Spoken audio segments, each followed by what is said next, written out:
Pounders, welcome back and happy Memorial Day weekend. Hope everyone's having a splendid time. We're going to get into a few weekly winner drafts today. But first, if you haven't already seen the data driven videos, part one and part two that are on the YouTube channel, check those out after this. It'll make a lot more sense what we're trying to accomplish with the data that we pulled from that. And we'll be referencing it to throughout the draft, some of these points that I found most important in how to incorporate it in your weekly winners drafts coming up too. So some quick hellos: Vape, Logan, Bindies, Nick, Jordan. What's going on, fellas? I'm 50 drafts deep in weekly winners. Someone needs to stop me. Hey, if you think you have an edge in this contest, I know the ADPs are wildly wrong still for this type of contest. So that's good. And you have to really take advantage of those early ADPs because drafting early in this contest isn't going to be my favorite, right? You think of players that get hurt and not having one live player when you're playing against, 186,000 other lineups. It's not the most ideal. So obviously you need some run good. So go ahead, swipe the like on the live stream. And I can't guarantee anything, but I'll try to pull as much as I can for you. 186,000. It's about 6% full right now. The ADPs are different from regular BBM. If you guys are just jumping into weekly winners info right now, it is different. So that's something to keep in mind. And then some of just like the general strategies. And we didn't really cover general strategies. We covered basically what finished with the data. And Underdog has a great article. I'll actually throw this into the comments. Top 10 strategies. This is by Hayden Winks. And the community really, really helped create this as well. Have a normal draft, right? The most simple one. You're going to basically scoop the ADP values. You're not too worried about bye weeks. You're not too worried about correlating one specific week because there's positives and negatives to all of that. And then again, just scoop up the ADP value because people are going to be reaching for those stacks. They might be doing some weird week 5, 3 matchups, focusing those 3 matchups because maybe those are the highest scoring games on the slate. And if you think about it in DFS terms, if those are the highest games on the slate, those players are more valuable. You shouldn't be able to get that many players from those games in the same lineup because it would cost too much. So like that is the sort of benefit thinking behind game stacking multiple games, but for a certain week that maybe no one else is targeting. It's going to be probably the least used strategy, in my opinion, is targeting a specific week. I'm not overly convinced that that's the best way to go about it, especially if we're reaching for different players in different spots and what are the bye weeks. Every lineup, you should know these strategies because when you're in a draft, your strategies can change very quickly, right? And you have to just at least be aware of the different strategies so you know that, okay, this is a time that I have to pivot. Oh, okay, I should pivot to stacking divisions. I got Josh Allen, and maybe I started with Garrett Wilson. They're going to play twice. Maybe I'll bring in New England. Maybe I'll bring in like Stevenson. And this is a way that you can sort of find different strategies, maybe even within the same strategy. So some big brain stuff. Stack bye weeks. This is one of my favorite things to do. Now, again, this is going to be 2023, so don't pay attention to the actual teams on bye weeks. This was one of my favorite things to do. And last year, I thought there was a significant edge if you were focusing weeks 13, right? Because you had 2 elite QBs on bye. Same thing. There was another week right here, week 10, with 2 elite QBs on bye with Tua. I thought there was an edge there focusing those 2 weeks. In this year's contest, those QBs, the bye weeks are all spread out. There's like no significant edge where it's like, oh yeah, this week there's 2 or 3 elite QBs, offenses on bye. That would be a really good week to target with like Josh Allen, who's not on bye, if you copy. So you can find your own strategies too within this contest. Well, shout out to Ben. He's gonna join us today on the live stream. Let's see if the cam in the mic is treating him good today. Ben, what's going on, man? Not much. How you doing, man? These would help. Oh no. I mean, I wouldn't know if it was working. If I can hear you, dude. What's going on? All How's right. your weekend? It's good. Good start. I'm a bachelor this weekend and next week. So Congrats. yeah. So I got the dog and just been hanging out with him. That's not bad at all. Actually, the wifey took off for a little weekend with her parents, and I have a charity hockey game tonight at in like 4 hours and 3 hours, and then I'll be back on streaming later after the game too. You gotta take advantage. Gotta take advantage of these times. I was just covering the weekly winner strategies just from afar. Some of the things to be aware of: stacking bye weeks, stacking divisions, scooping the ADP, just having a normal draft, not really letting anything worry you. I think it's probably my least favorite one. I know that's like vibes based, right? That's the vibes based draft. Pick one NFL week game stack, and we covered this. I think that it has its advantages, but you're sort of limiting yourself to 1 week. Now, Yeah, I did this a lot last year, and it didn't do anything for me. I didn't enter a ton. and did you like name those teams like week 7? Like, dear God, please. Oh yeah, they were all named a week. Okay. Yeah.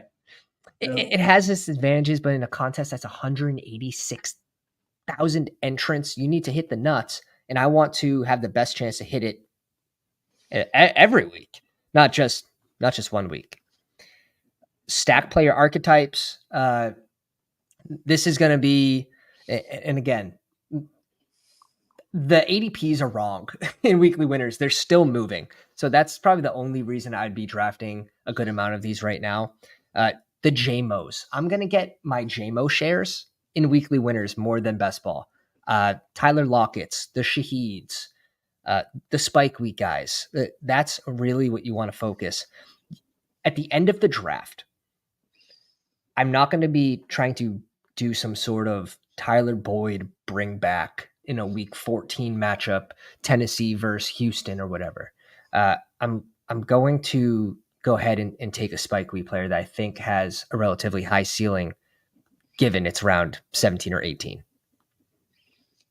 I know you were going through this data. Did you have to have the nuts to hit every week, pretty much? No, a few.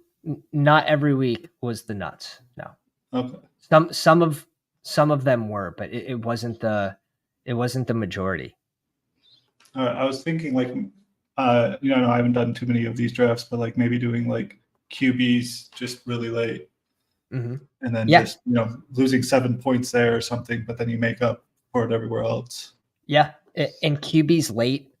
It was actually not as good as I thought it would be. And obviously we can attribute that to like the Jimmy Garoppolos who got benched, down seasons for certain QBs, but finishing about 27% of the weekly winners, top 10, weeks 1 through 17. So 170 teams in total, 27.6 had late QBs, and a lot of those were 3 QB teams. Early QB, 33%. I thought this was actually high with how bad of a year Mahomes had. 0 rushing touchdowns. I think 1 week as a QB1. And you had like Fields, who was in that early tier. You had Trevor Lawrence, who was in that early tier because he was going around pick like 45 by the end of the season last year. Was T-Law going that high last year? It was high, man. It was high. Dang. I guess I don't remember that, but that's crazy. Now the mid QBs, God, this was Dak. Dak finished in the top 10 15% of the time. 15%. There is a little outlier there. Expect that to obviously come down. But where did you cut off late? Cut off late at, I believe it was Kirk Cousin. No, it was Russ. It was Russell Wilson. Okay. Yeah, it was Russell Wilson. It was like around anything after pick like 120, 24, basically. Yeah. And let's see how many more we have left here. Study the spike weeks.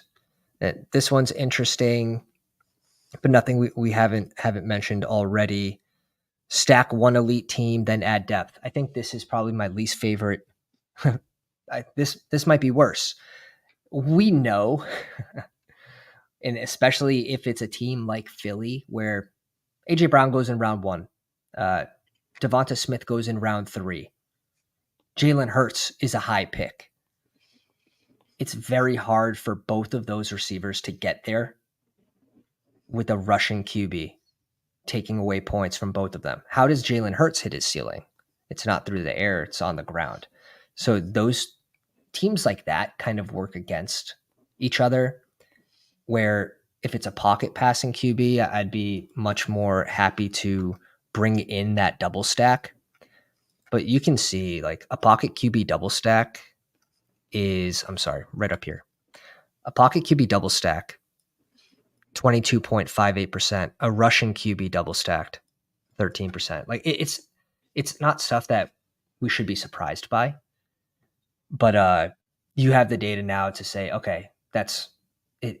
That is correct. We have a number, we can see it. And of course these will fluctuate every year, but I don't expect the Russian QB to be even with the pocket passing QB with double stacks. What about double stacking running backs? Double stacking RBs was kind of gross. Let's see. We don't even have the RB. We have the QB RB, which is sort of similar here, and that's because it was Mostert, Achane, Hill, Tua. Something funny that isn't like the Dolphins, like something that is surprising is Brock Purdy being 7.65% in the top 10. Let me pull up his game log here, and I'll show you the fantasy finishes from last year. He finished as QB2 twice. He had 0 QB1 overall finishes. He finished as QB4, the next highest, right? 7.65%. That is 4th highest. He was really pulled in with the correlation of his team. So I thought that was very interesting. You're going to see something very similar with Tua at 10%, although I believe Tua had a couple more spike weeks in the beginning of the season. Yeah. 1, 2, not even 1, 2, 3. So it's very similar, being really pulled by the weapons on the team and just having that correlation. If you were going the weapons, you were bringing in the QB. Yeah, I'll be playing tonight, which I have. I need to skate more. I need to skate more in order to be ready for these games. It's funny.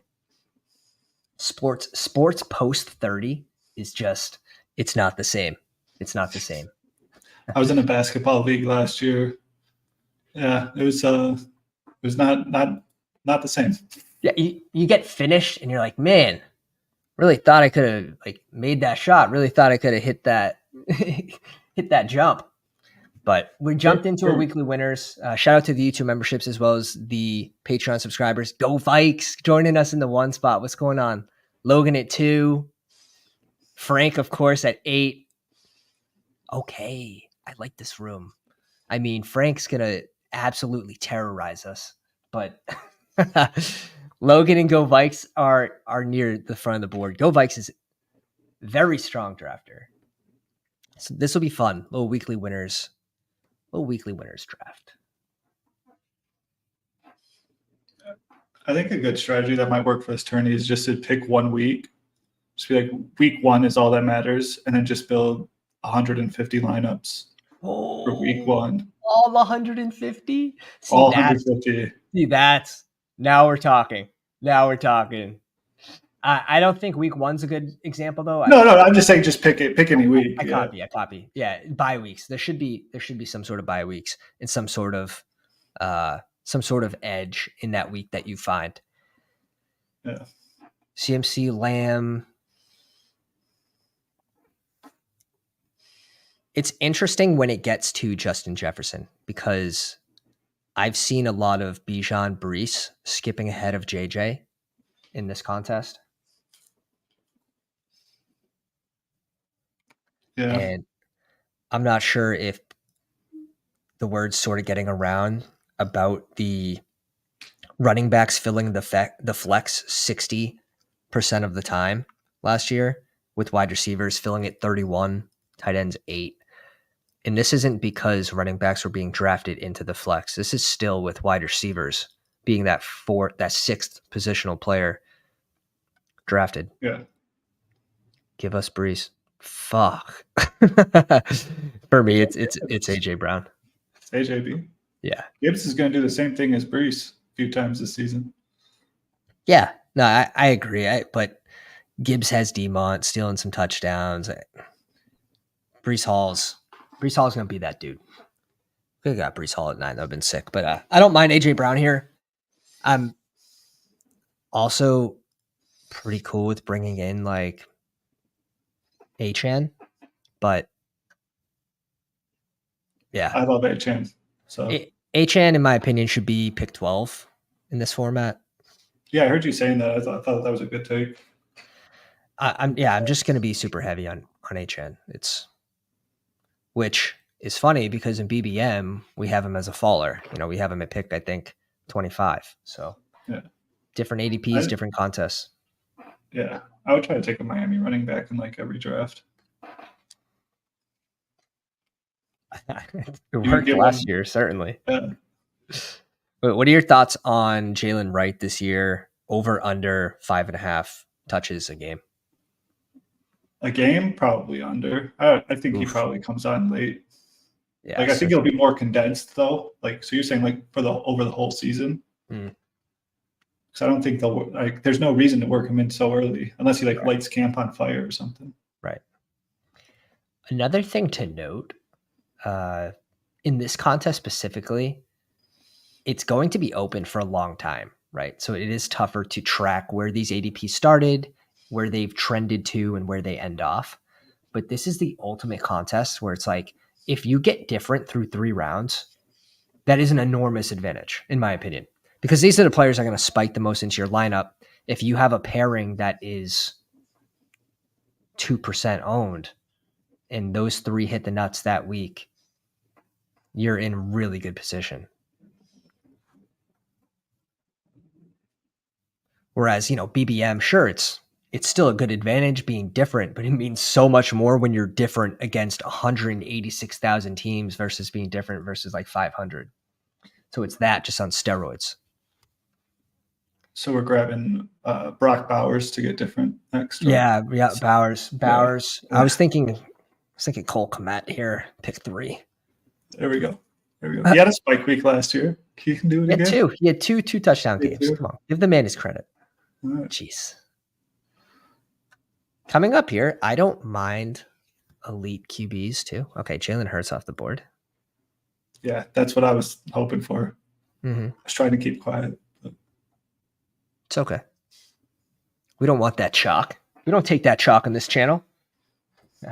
Drew, welcome to the live stream. I've had a great time with sports post 30. Probably most fun of my life. I also never stopped playing. That's the thing. I stopped playing hockey for like 7.5 years, and getting back into it has been wild. It's like hips hurt, like random shit hurts. It's like, Danny, where's the fish oil? Yeah, for me it was the jumping, the impact. I just made me sore the next day. Al Bugs in the house. What's going on? Yeah, it's you learn what your body can and can't do, but once you get back into it, it's fine. Let's go Rangers. What a win in OT last night, huh? Wobby broke my wrist playing ball 2 weeks ago. Damn, bro. Rest up, dude. Rest up. Ooh. Okay. two guys have a running back. I'm tempted to do this. I was going to say Lamb Jack because or more. We can't go Devonta Smith, but I like, and we can obviously do this. You don't like Moore that much for this? I don't mind him. I just don't think he's going to be on the board. I don't mind him at all. If he's there, we'll probably go more, but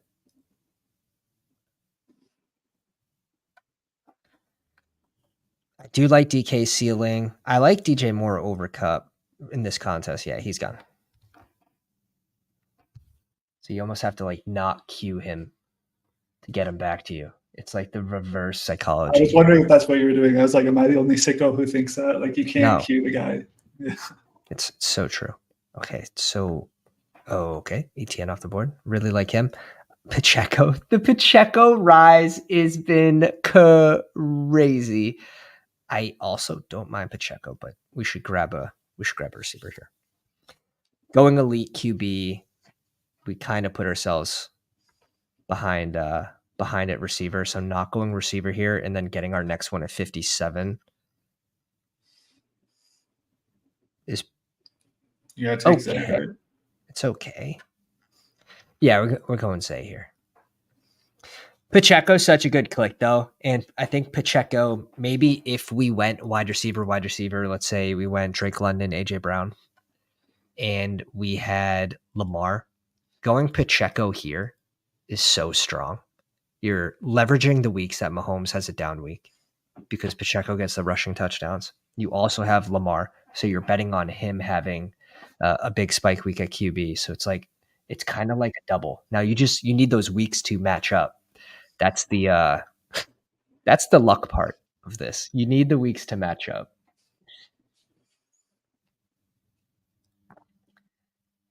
Way out of your it's the contest with the ultimate ceiling. I'll draft anything I can find an edge in. That's sort of the way I'm at. You also have 17 weeks for each matchup, for each lineup you draft to hit the money, hit the cash, and it only takes one team to pay for the whole season, and you don't even have to finish first. What's 150 of these? 150 is 1,500. One top 10 finish. Obviously, top 10's tough. We had a top 100 finish last year, and the money's not there. It's really, you have to get into the top. I mean, these are decent payouts, like top 25, $500. So top 15, if you max enter and put it into 1 week, you really only need to get into the top 10 to make your money back.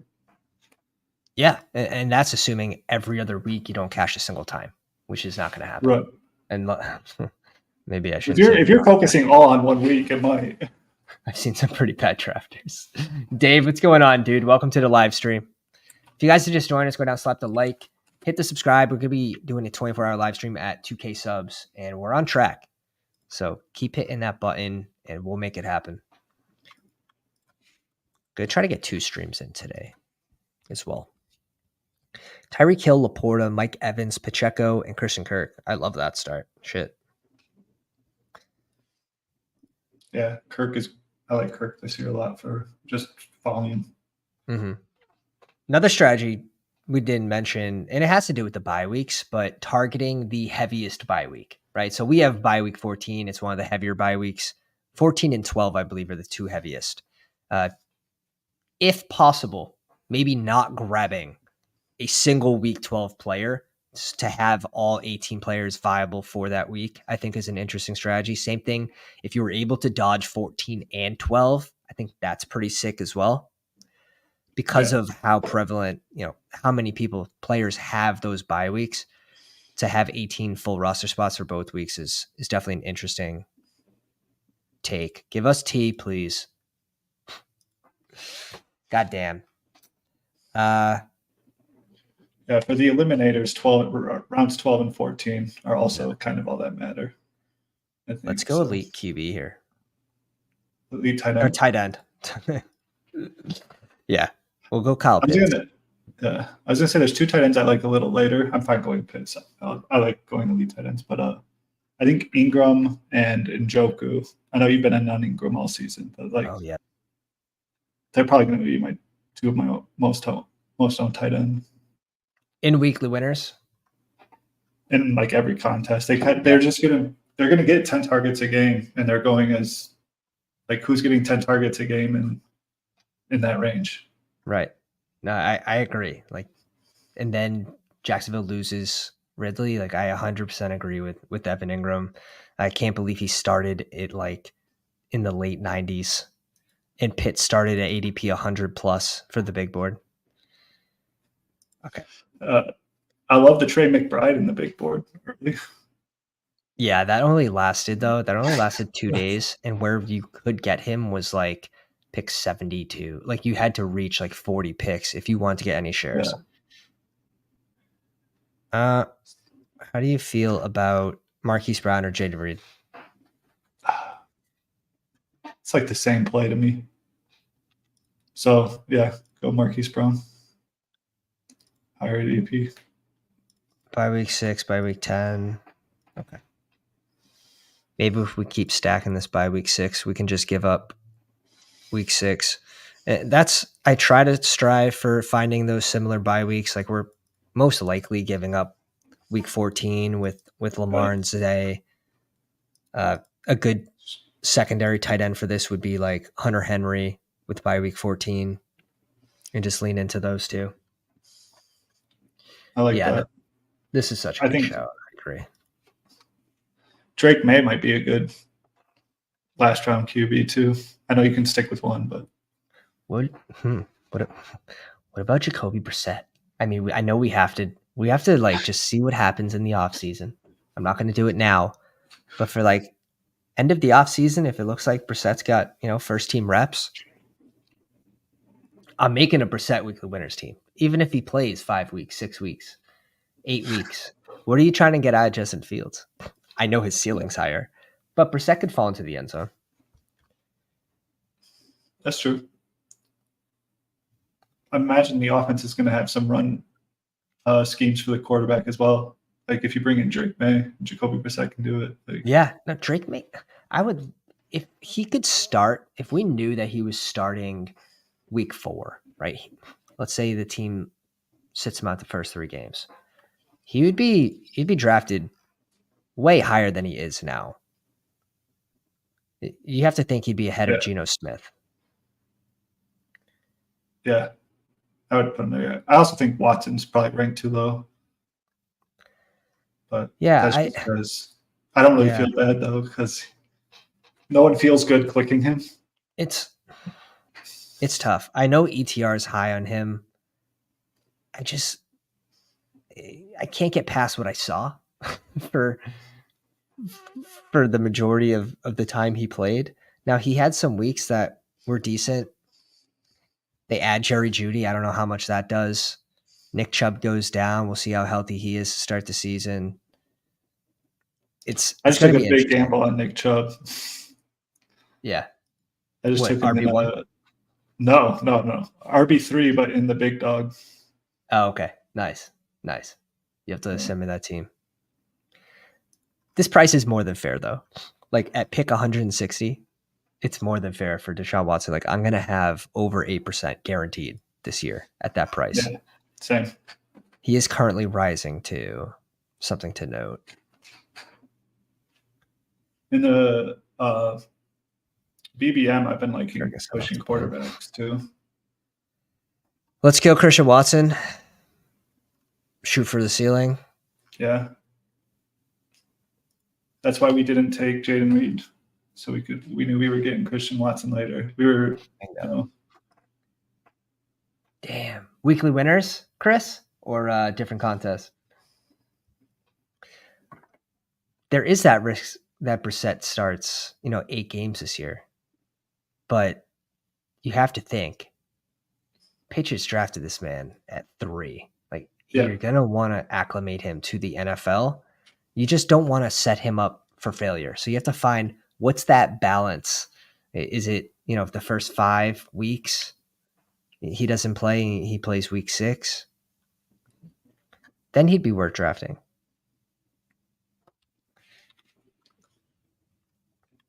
And that might depend on like week 3, honestly. It's honestly, no one's gonna know, right? No one's gonna know, but it depends on how the team looks too. They're not just gonna throw him into this situation that's just an absolute hellhole. So it's there's a lot of moving parts there. JMO. Yeah, James Conner will leverage the Kyler click. I was voting for the other JMO, but that's fine too. I thought I heard Jayco. Yeah. Are you in at all on Jameson Williams yet? In this contest, I will click JMO. In this contest, I will click what about BBM though, with the new coach speak? In BBM, I will mix in JMO. Yeah. Okay. Yeah. Mixing them in. It's when I need a receiver at this point. It's just typically I like Ferguson here if he's still on the board. I like Njoku if he's still on the board. I like Bowers. And I like some of these RBs. But it's interesting, Rice. Rice is an interesting topic for this style contest. Like if you're stacking running back, if you're stacking QB with an elite QB, if you're going an elite tight end like Pitts, let's say one of these guys, let's say we went ETN instead of Zay Flowers, right? And we just went naked Lamar, which is fine. Then going ahead and grabbing someone like Rice and targeting the back half of the season with someone who was priced at pick, 23, 24, before the suspension, threat of suspension, we should say. That's an interesting strategy too. And then maybe pairing that with Nick Chubb, pairing it with players like Jonathan Brooks. Obviously, these guys go in the same range, but I'm just giving you prototypes of players that are expected to start slow and then will have big roles towards the mid-end season when Rice will be coming back. So you're giving up half of the season basically in the hopes that your team has plus EV chance to finish in the back half. I mean, I'm already picking just 1 week. So just like pick week 14. Rice is back. Get to draft him like for 150 teams. That's insane. Are you going to do that strategy? Just focus 1 week? I didn't budget this contest into my bankroll. So yeah. I'm just like completely speculating. I'm not going to max this one, but I had some pretty high finishes that were like, okay, we're doing some things right. Let me take a peek at those teams. What team finished higher than me in the top 10 and sort of look at, where could I have changed the process or would I have never done that? You know what I mean? Yeah. I think if I was going to do this contest, so that is 100% what I would do. I would max it and then target 1 week. James thinks he's being drafted near his ceiling. Yeah, there's some real FUD coming out about just basically his whole character. Ooh.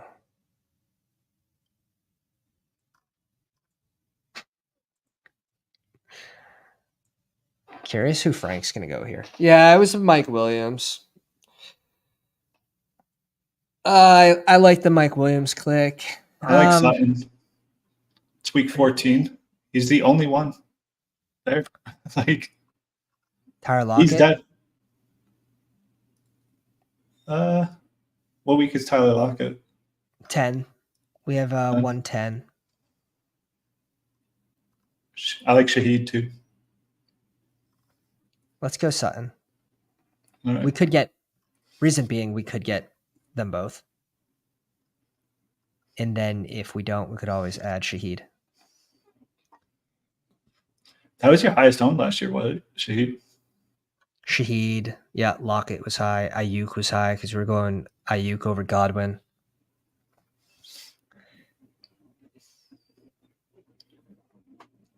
Shaheed was my guy when Tyquan Thornton got too expensive. It's like, okay, he's had a spot where it's like, I'm not drafting him anymore. I'll let people draft him at a higher price than I got him. And now I'll switch to Shaheed. And luckily we did that. Luckily Thornton went up. Dude, Patriots just can't develop receivers. Okay, now we get our choice between Lockett or Shaheed. I tend to go Lockett here. I think Lockett's probably the better. I mean, they're both right. Like you go Lockett, you're leveraging. You're trying to leverage those down Metcalf weeks. You go Shaheed, you're trying to leverage the down Olave week. So it's kind of similar from a leverage standpoint with these guys. But that spike week prototype, I do want to on the way back around. It's probably going to be RB. We're hoping for like Chase Brown, Corum, Charbonnet, Jalen Wright. We could even No, we can't go right in Achan. I can't. You couldn't go Achan Mostert last year.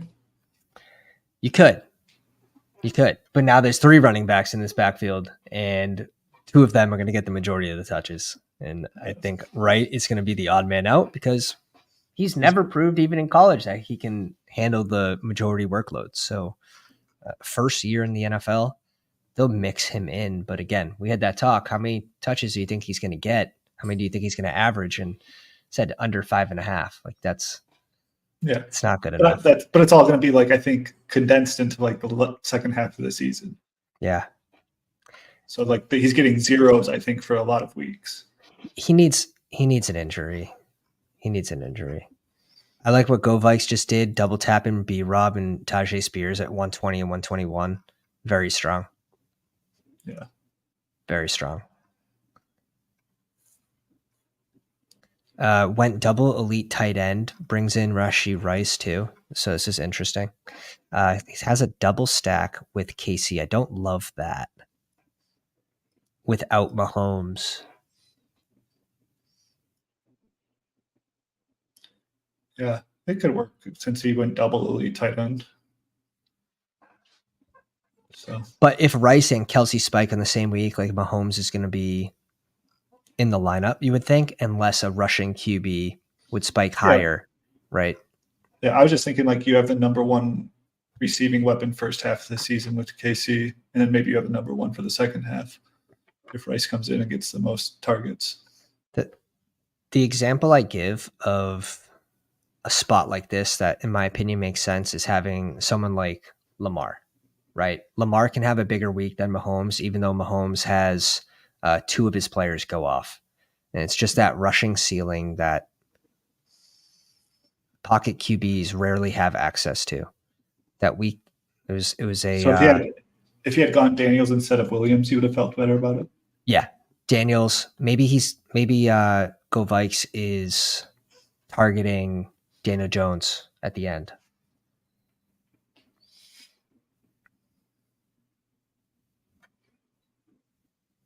How do you feel about neighbors for this contest? Oh God, Frank is causing so much pain. 1, 2, 3. Neighbors is fine. Really would have liked. I like Marshawn Lloyd. I'd reach for him. Yeah, we can get Marshawn Lloyd too. Dude, do we just have to go Elliott though? Elliott's he can just fall in the end zone a few times. It's so gross, but he's probably going to get at minimum 40%. Like that's if he doesn't get 60 or 70%. He's good in pass pro. Right. He's good in the red zone. Last year he had some good weeks with the Patriots, and the Patriots were absolute dog. Can you click the running backs? All right. I like something like one of these. If Zeke comes back, I think it's meant to be. Yeah. I like Kendra too. Mm-hmm. We might be able to get Kendra to fall back to us, but realistically, Frank is probably salivating that he picks before us at 152. Okay, Elliott off the board. Marshawn Lloyd, they both have bye week 10s.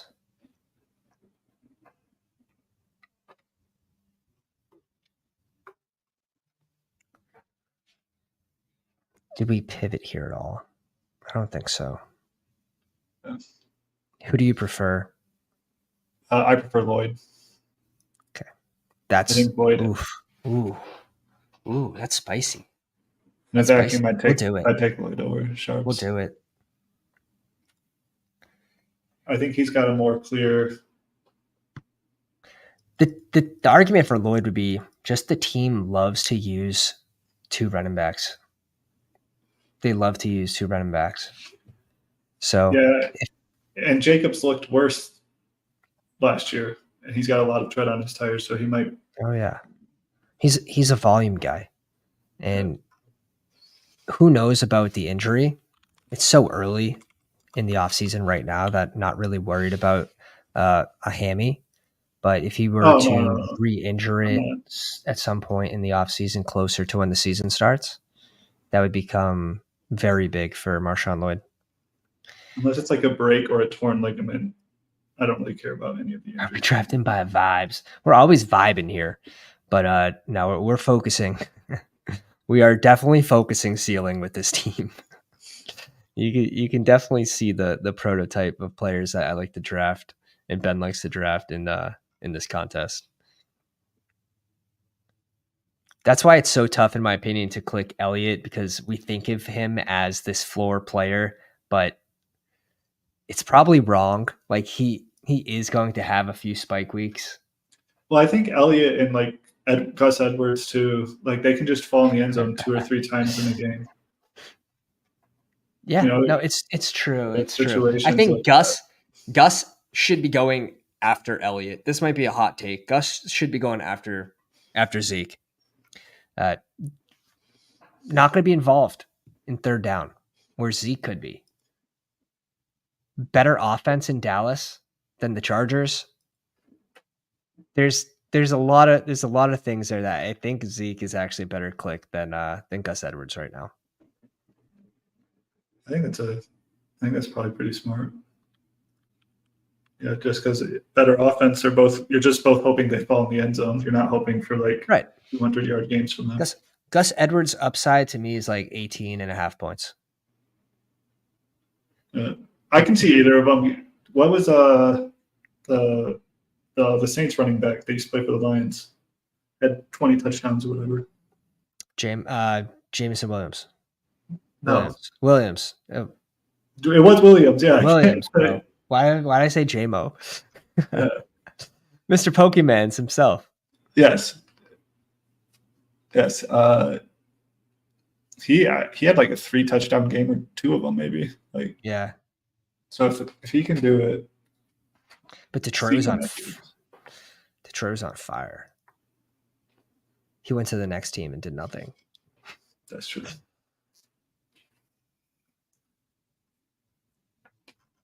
Saints and Chargers don't have Ben Johnson on play, so I love Roman Wilson. That's what I was going to say. So I know, but we didn't go Zeke, so now I feel like we have to go Dowdle. Yeah, I like Rico. I feel like we have to go Dowdle. Oh shit! I'm just seeing this says I'm frozen. All right, I'll try to. Let me see.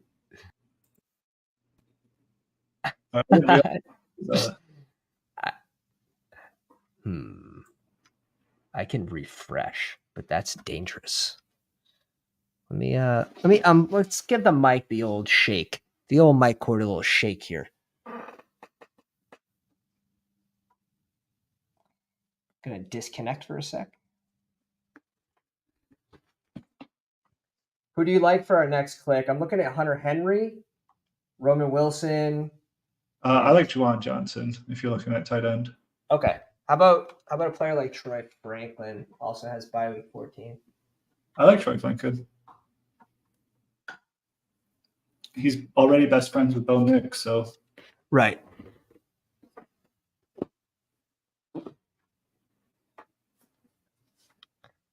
All right, we're back.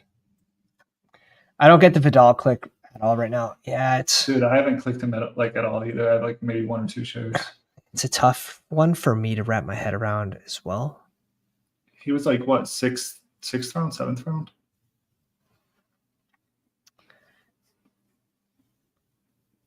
Ooh, 1 sec. We'll get to that. Do you like Roman Wilson or Ray Davis? I I like Roman Wilson.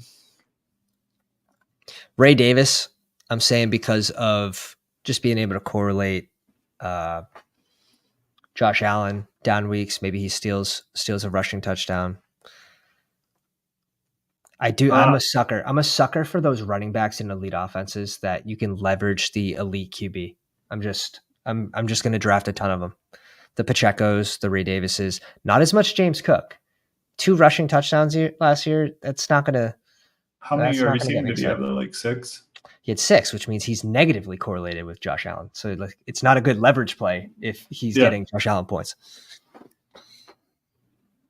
So we put off the second tight end, and I actually like your idea of bringing in Juwan Johnson, or even likely. Now the double stack we know is negatively correlated here with the rushing QBs. Rushing QB wide receiver tight end 6%, QB tight end was 13%, QB wide receiver 30%, and then naked 34%. It's actually the best to just run it solo QB with these rushing QBs, which is very interesting. Joey, welcome to the live stream, man. Pounding those Pomeranians I saw on the Twitter machine. I like Corley late. Corley yards after catch guy, and I think one of the downs. It's always easier to give the down take on it. Corley with Rodgers. The biggest worry is like rookies with Rodgers and just a trust factor. Yeah. J5704, thanks for the dono. I'm 95% sure I got 2 extra club seats for game 1 of NBA Finals. If so, do you want them? Also, here's $10. I'll believe it when I see it. Yeah, I do like the Corley click when I'm correlating it with Rodgers. What are your thoughts on Corley? Because I haven't been smashing that click a lot. Oh no, I got like maybe 10%, but I think the reason I've been clicking him is because I think he's going to rise. Okay. So anyone who I think is going to rise, like Rodgers will trust him in camp enough to give him some looks, and I'm sure he'll have some highlights. You know, he has a guy living with him, so that's no. Have fun. I'm sorry. It's gonna happen. I don't love bringing in Likely here. I don't think the double stack is good. I think we have to lean into Flowers here. Yeah. Has Conklin ever spiked? I would go Otten over Conklin. Let's lean into the bye week 12, giving it up. 11 we can still work with 11. Because Otten's at least spiked. Conklin's a bet on Rodgers, and Rodgers being very greedy in the red zone and loving to throw the ball from the 4-yard line. Certainly didn't spike last year. Yeah. That's kind of not fair, though. You got Zach Wilson throwing him the ball. Zach Wilson now did he end up in Denver? Yes, he got traded to Denver because everyone here, I knew some people here that were like, yeah, I think he's better than what we had. That's crazy. That's crazy. I don't know. I think I'd run almost any other backup quarterback over Zach Wilson at this point. I think we have to go Geno for just a little second QB correlation. Yeah, I like Geno. Who else could we go? I guess we'd go. If he turns into Geno from 2 years ago, you're going to love the click. Yeah. Well, thing is, you just need 1 week. That's it. Yeah, that's it. The earlier my player investments, especially at receiver, the earlier, I mean, the more I want to draft that QB from that team, because you should be leaning into, of your first 5 receivers in a given week, you're leaning into 2 of these top 5 spiking. and then you're hoping one outside the top 5 gets into the top 3, or 2 if it's going to be a flex. But last year, 60% of the lineups that finished top 10 weeks 1 through 17, 60% had running back in the flex. This team is more like a modified, it's probably like a hero RB build almost, but like modified hero with Connor. Yeah. We're really looking for, this is a team that I think would be really tough to actually get running back to spike in. I think on our third running back, we waited too long. And that's probably because we went elite QB and elite tight end. Well, now you get to fire all the rest of the running back bullets to just like only upside. Yeah, we need one more receiver and then one more running back. And again, like bringing up the data too, like the diminishing returns after running back 6, going from 39% of teams to 11%, and then receivers from 8 to 9. Of course, like more people are drafting 8 wide receiver teams, but last year a lot of teams were drafting 9 wide receiver teams in weekly winners because people were galaxy braining 1 QB teams, one tight end teams, and those extra positions were being drafted at receiver. Let's be honest. Yeah, I was doing that for sure. So we're giving up week 12, and we may not have had to if we went Kate Otten. So that's 100% on me, because he would have been basically Kyle Pitts is the only other week 12. I didn't notice that. Me neither. That's not why I was suggesting it. So let's see. Running backs are left. I think would be lucky to get, I'd say his name, but there's so many pounders in this draft. Oh, we all know who we're looking at. We got through one. Likely and Flowers both hit week 17 last year. Let me pull up. Yeah, is that week 17? Log Zay Flowers. It's fine. Zay Flowers is so heavily tied to Lamar spike weeks. The 2 weeks that Zay Flowers had 3 spike weeks as a wide receiver 1. Week 17 for 18 points. Week 14 for 17 points. And he was wide receiver 7 and 9. Lamar was QB1 both of those weeks. Zay Flowers spiked for 20.7 points week 12 to finish as wide receiver 3. It's because he had a rushing touchdown. Lamar didn't have a good finish.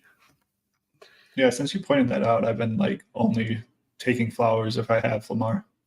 I mean, you can get that random outcome that he gets a rushing touchdown. I don't know how plus EV that is, but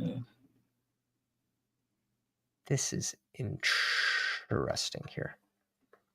All right, I've got a hot take for this one. I like Garendo. Ooh. Is he even there?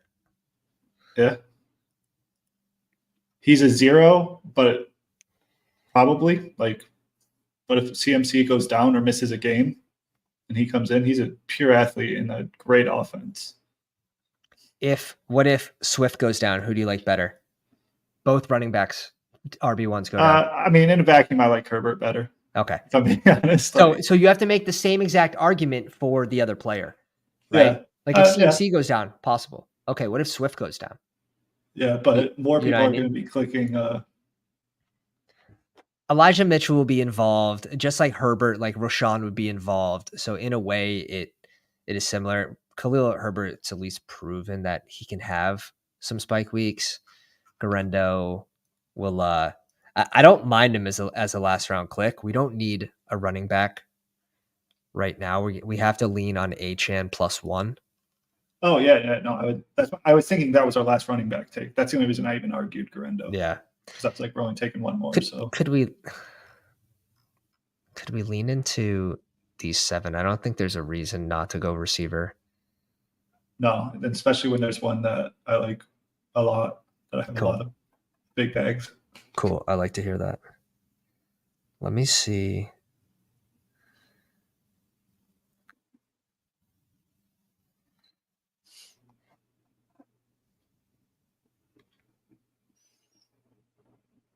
Tuesday.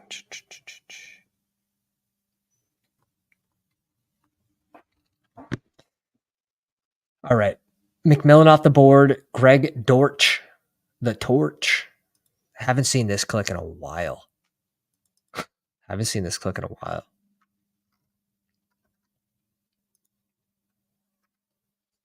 don't think I made it at all. Tez. Yeah, 100%. Now this double stack doesn't really hurt you because it's so late. Like the draft capital on this is basically zero. So you're not looking for like a double week. But I guess the argument against this click would be, okay, if Devontae Walker goes off, does Zay Flowers not have a big game, right? And then do those teams have basically another third round pick over you? Yeah, but like if Lamar goes off 4 times this year, you might be able to hit ping pong between them. Yeah. I don't mind it just because of like the price. You're not risking anything to bring in Walker here.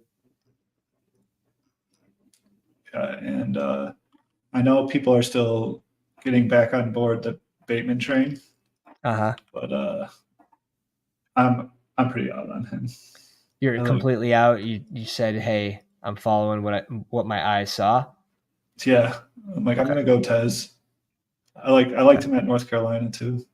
You're seeing Bateman rise a little bit right now too, just because of the news out of camp, and maybe, just maybe, some of those injuries is what set him back. It's really tough to know how injured a player is, but him and Odell getting injured pretty early into the year last year, and were both pretty much useless. Yeah, I mean, if he had shown like something at any point in his career, anything, like maybe I'm like, okay, a year 4 breakout's doable. Like, yeah. But so Go Vikes went single QB.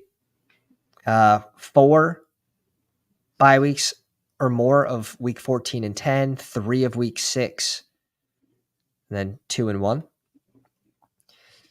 Caleb Williams, CMC, David Montgomery, Brian Robinson, Tajay Spears, Turner Tracy Jr., Donta Foreman. I like the Donta Foreman click in this. Will Shipley. Yeah, he'll probably get some touches. I probably would have just skipped Shipley and Tracy though. He's strong at running back. You don't need. Yeah, I wonder how much does it really raise the ceiling of the team? Like Shipley over, could you get a late combo at QB? Like if you can target Daniel Jones, and let's just say, for instance, Shipley spikes into this lineup once or twice for 10, 11-point games.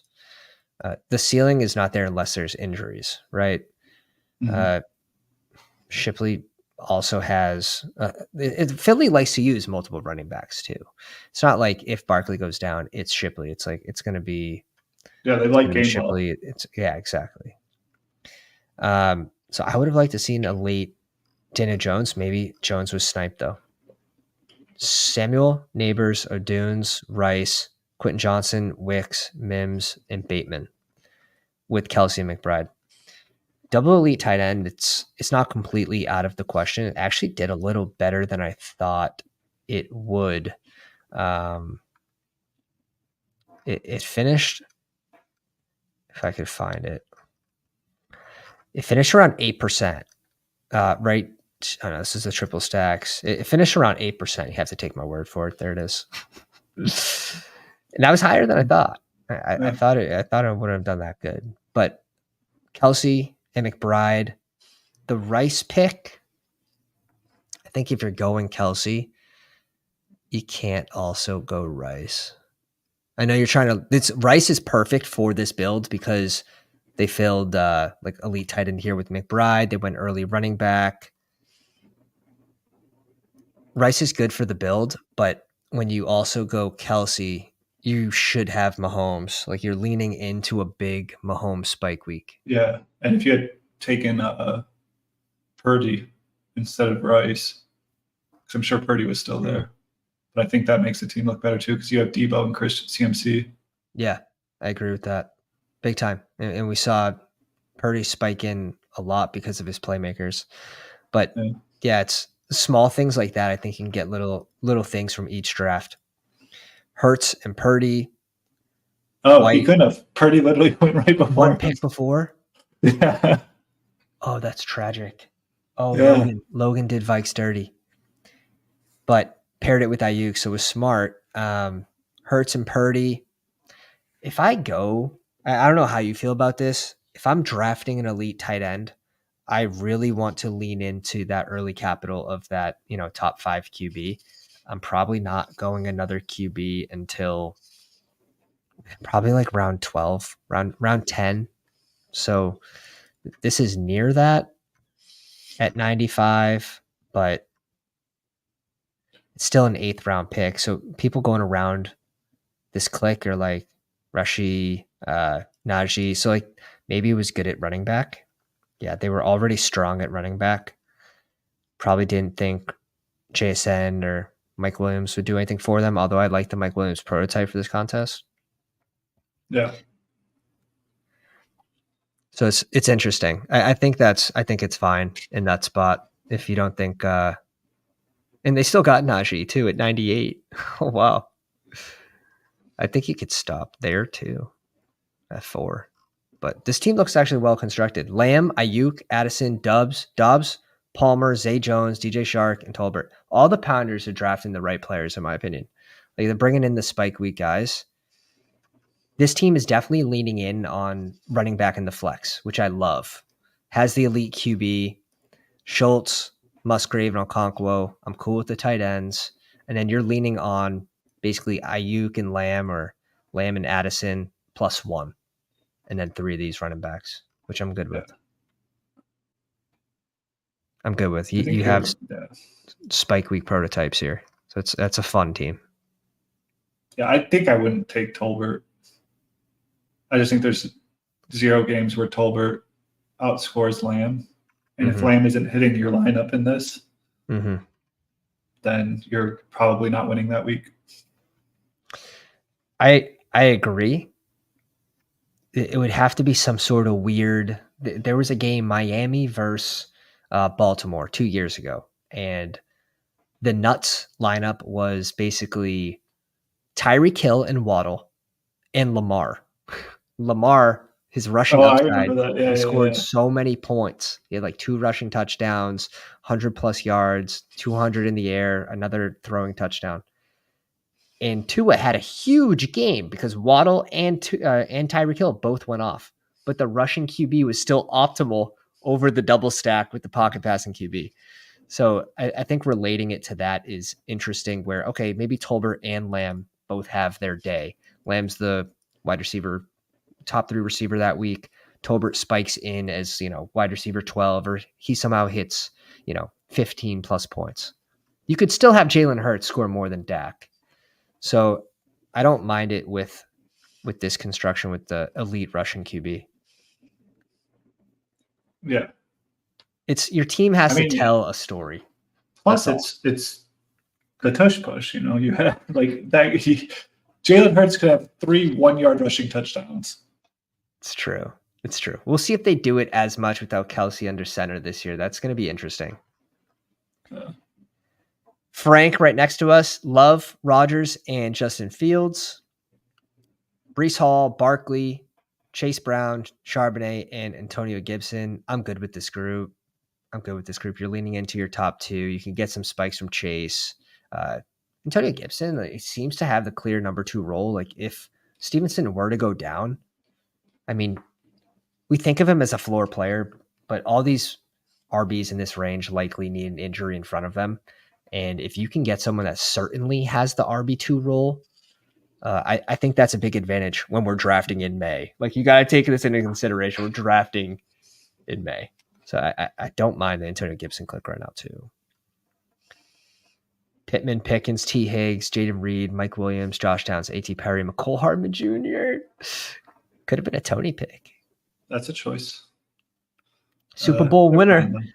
Yeah, I mean, he catches long balls. So if Mahomes still likes him, I don't definitely love the Pittman clip when I don't get A-Rich, but he was probably trying to target A-Rich, and that's the risk. If Pittman has a big game, A-Rich is probably having an enormous game. I agree And with that. Yeah. Ferguson and got it. Yeah, that's a well constructed squad. And now we redeem ourselves against the same people who caused us pain. Logan at 2, Frank at 3, Go Vikes at 5. Run the back here at 10. Be nice. Be nice. New rule. We're gonna end up with Puka AJ Brown again. Or Gibbs. We can go Gibbs this time. All right. It'll probably be like Gibbs and Drake London. Ooh. I wouldn't mind going Garrett Wilson too. Garrett Wilson, Drake London, both bye week 12s. If someone snuck in here that's in the live stream, let me know what your underdog name is. Ricky MC looks familiar.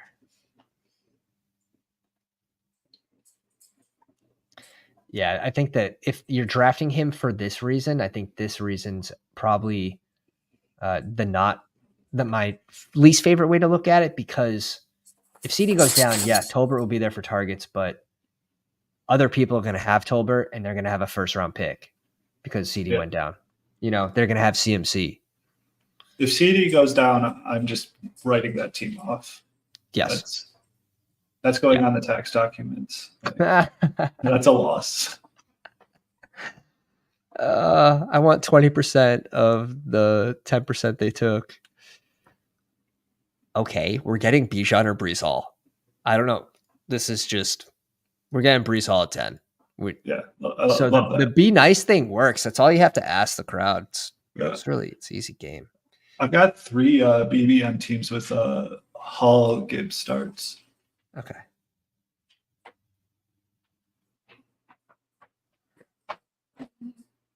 Which, like, those are the only, I'm pretty sure those are the only 3 teams that went RB.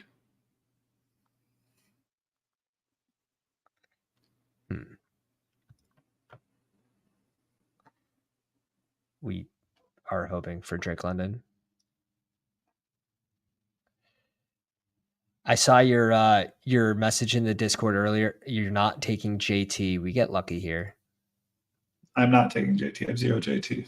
I have 0 Barkley. Well, I have one $5 share of Barkley when I was trying to build it for science. For science. Memes. Absolute memes. Is this a big board take 2, or is this just the new ADPs in BBM? No, this is just in the second round. It's just where their cost is. Just that rushing quarterback finishing in the top 5, having their running back do the same. Yeah, like they're going as what, running backs 5 and 6, right, or 6 and 7. Like, that bet to me is you're betting a top 5 finish from them. And I think basically, I think Jalen Hurts and I think Anthony Richardson will finish in the top 5 for rushing quarterbacks. See, I don't mind JT or Barkley as much in this contest because of your leverage. Oh, in this contest, it's completely different. Yeah. No. Just being able to leverage a rushing QB. You're counting on, that QB not having a big week. Your RB does. Maybe you're pairing it with another elite and kind of soar ahead. Thaddeus, welcome to the live stream, dude. Best way to get in is joining the YouTube memberships. It's that join button. I don't know. It's somewhere next to like subscribe. That will get you into a Discord where we tip people off when we're jumping in. And then you too can draft better teams than I on the live stream. Callboy, welcome to the live stream. Just seeing this. I know you're doing weekly content right now, but in terms of general contests, any chance you can give a quick rundown for preferred ways to build around bye weeks when it comes to your main starting lineup? Yeah, and it's interesting because it's tough to plan. It's tough to plan out before you're in the draft room. You don't know what value is going to fall to you. Different combinations of tight ends I'm okay with leaning into. So the best tip I can give you is going through and seeing what's my cap to stop it 2 QBs? Where would I have to go 3 QBs? What's that combination? Am I comfortable stopping with Caleb and Kirk Cousins? You know, you have to find that spot of where you're comfortable, because if you're selecting 2 bye week guys that have the same week, you're probably going to want to bring in a third QB. Same thing for tight ends. Not that I'm as worried about tight ends that have the same bye week. I just built out a team the other day with, I think it was Andrews and Schultz, or Andrews and Henry, 2 bye week 14 guys. And that's, in my opinion, not as bad as, you know, losing potentially 18 points at QB. I think that's a little more detrimental to your advance rates. Yeah, I definitely agree with that. We're doing it. We're leaning into RB here. Bye week 12s are lining up perfect. A good way to do that is to avoid those things is to like reverse engineer your draft as well. Yeah. So you just know what like players you want, tight ends or quarterbacks or whatever. You start to memorize the bye week guys that you can lean on at the end. And it doesn't mean to reach tiers to avoid bye weeks. If you have 2 players in the same tier, that's when I think it's interesting to go ahead and I think that's fine. This seems really good to me. You Dalton go DK? Kincaid. You want Kincaid here? Kincaid. We have 1 receiver. I don't know if I could do it. Our next pick's at 58. I think we need a receiver, no? We're like we praying. Can Pitts comes back. We're praying for, and we won't know until it comes back to us. We're basically praying for like Christian Kirk to come back to us. I just like DK. Sure. I think his ceiling's enormous. He had a wide receiver 1 finish last year. It was only 1 in a down year for Geno, but he's at least shown that he can hit that 30-point marker last year, 34 points. Yeah. I can see Kincaid getting like 130 targets this year though. Like if Kincaid hits, like I think he's hitting in a big way. I like Kincaid too. How much Kincaid are you going to draft without Josh Allen? And would you do that in the weekly winners contest? Yes. I would do that in the weekly winners because a tight end doesn't need much to be the nut pick. Yeah. So he could easily get there without Allen. Yeah, that's a good point. And I'm good with that. I think I would probably lean into just getting an elite of one of the onesies in each draft. Because for the eliminator, I was looking into like a lot of like what position do you get gapped at the most? Because like you're just trying to survive, right? And like this one's similar. Like you're trying to get the biggest spike, and you want to fill your flex spot as quickly as possible, basically. Right. I don't mind that theory at all. I just think taking him here might have been tough. Oh yeah, without a doubt. Tough. Yeah. It's your draft, not mine. So this is more fun. We just put ourselves in the elite QB, elite tight end realm of trying to come back at receiver. Back-to-back drafts of that would have been pain for me. Yeah, look, they're gonna bring it back to us, so. Yeah, exactly. I'm okay with going Kyle Pitts too, because Kyle Pitts has bye week 12. But that would give us 4 players, which would be sick. It'd be a nice little base there. Here, we'll pin the message if you guys want to join the YouTube memberships. Supports the channel. You get some cool emojis here, and then you get put in the draft tip-off channel. I need to make a better spoon emoji. It's in the works. We got the spoons behind the screen now, though. They're hidden. They're hidden, but they're there. Ooh, if T. Higgs falls to us, it'd be criminal. Yeah. I don't know if you saw my bags of T. Higgs earlier, but I would be for that pick. Okay, there's one of the 2. Just don't 3 for 3 us. Okay, good. We're getting one of them. This is T. Interesting. The one receiver team says, screw you guys. I want Kyle Pitts. You could see T. Higgs fall a little bit with the threat of holding out, but I'm probably He's just not holding out. I'm probably just going to end up scoop. Yeah, He's not. There's no way he's holding out. He's made 10 million up till this point, and this contract is for 22 million for 1 year. Right. He's not playing. He's definitely playing, but he's playing, and that's what I'm saying. You should be scooping the fall. I have him ranked, I think, at like 44. I have him right behind Cup. Give me all the T. Higgs. And in this spot, give us George Kittle. You like George Kittle here? Yeah, 4 spike weeks 4 times tight end 1 last year. Yeah, that's probably exactly what you're looking for in this contest. Let's go.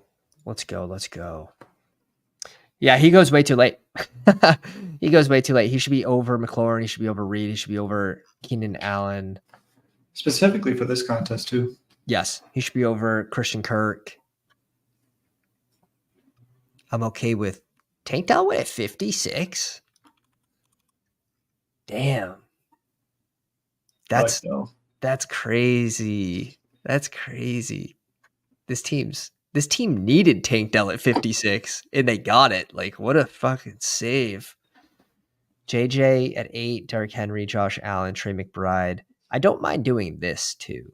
Every now and then, switching up, going like, okay, I'm going to go Josh Allen. Most teams are going to have the Josh Allen Kincaid, and then just going the other elite tight end. I think that's a interesting strategy just to get rid of a certain large portion of the correlated teams going uncorrelated. Yeah, you're definitely getting more unique. Now this is correlated teams are probably smart minds for the most part. So right, it's the talk about just like, okay, if everyone's doing this, I'm just gonna make this one change, right? Yeah, and that's what you're looking for, an outcome that is 15 out of 186,000. So you are trying to find ways to get different that are they're just not minus EV. And getting different like that, in a way, could be plus EV. Don't go off the rails. You said 184,000? 100, was it 184 or 186? It's high. Surprised it's not on this screen. I'd have to bring it up on another one. Last year it was more though. Last year, what was it, like 221,000? Someone in the chat would know. It was Moore's. And that's significant too. That's 186,000, dude.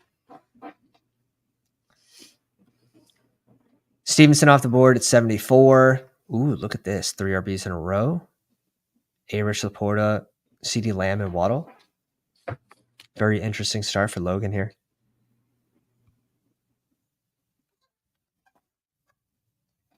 Chris Godwin's interesting at 69. Not going to be my favorite click, especially that's before ADP. Like a full round before ADP. It's interesting. Coleman might fall back to the Josh Allen team and just gift them a week. Like this would be absolutely sick for the Josh Allen squad. Wow. Crazy. Sometimes the draft comes to you. So that's beautiful. That's so sick too. Just in the math, if you max enter, you have a 1.2% chance to spike into the top 15. With our edge, make that 1.6%. There we go, baby.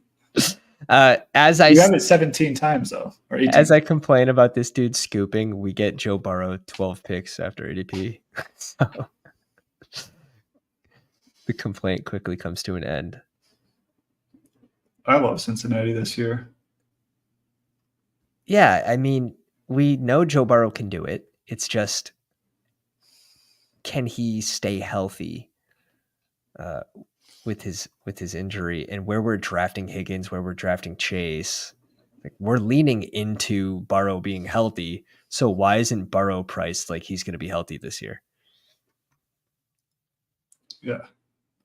Yeah, this is disgusting. I'm jealous. I'm going to have a lot of Tank Dell at 47 in this contest. Like, it's insane. Are you clicking Diggs at all? I don't love the Diggs click. I don't think I have any.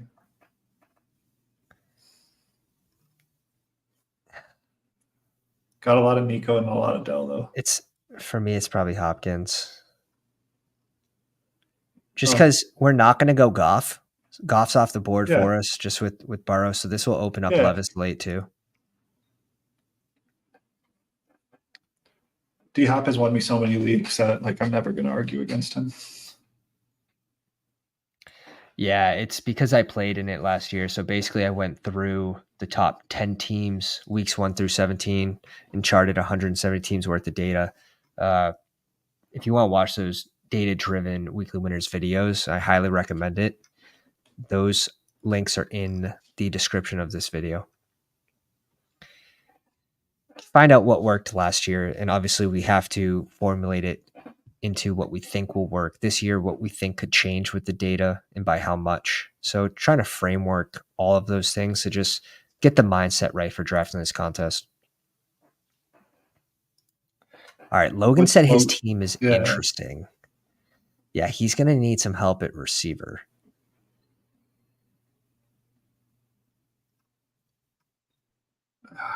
I like what we did here, dude. I like what we did here. I do too. I like the more balanced approach with running backs and wide receivers in this contest. And we still got.